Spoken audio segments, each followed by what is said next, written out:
Have you ever looked at your faith life and thought, man, this is just really hard, and I don't know if I can really do this? We find ourselves failing all the time to follow Jesus' teachings, to follow the teachings of the church. It can feel like this is just like a mountain we can never get over. Today's gospel kind of fits into that same sort of theme when Jesus tells his disciples that for those who are rich, it is very difficult to enter the kingdom of heaven.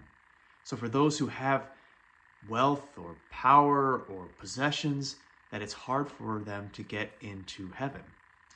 This is probably something that would scare most of us. Being in the United States, we have uh, a lot of things that are given to us, and we live at a higher standard of living than most countries in the world. So how would we ever make it to heaven if we have all of these things, all of this stuff? Well, it has to do with always looking at who is the one who gave us this. Who is the one who is responsible for the good gifts that we have?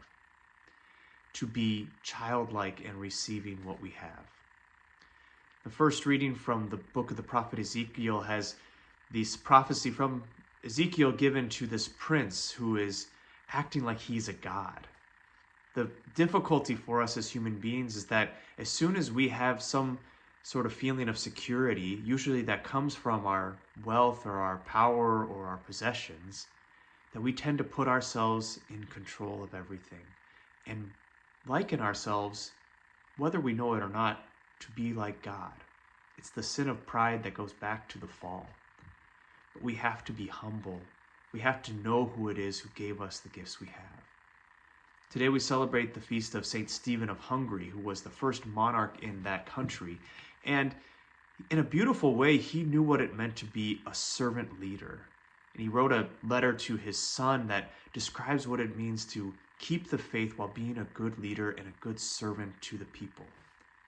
That's a great example for us who are those who wish to go to heaven, who want to follow Jesus with all our lives, who want to enter that narrow path, even though it might be easier for a camel to pass through the eye of a needle. With God, all things are possible, as Jesus says to us. So we put our trust in him. We recall that all of our blessings come from him, and we follow him with all of our hearts, even to heaven.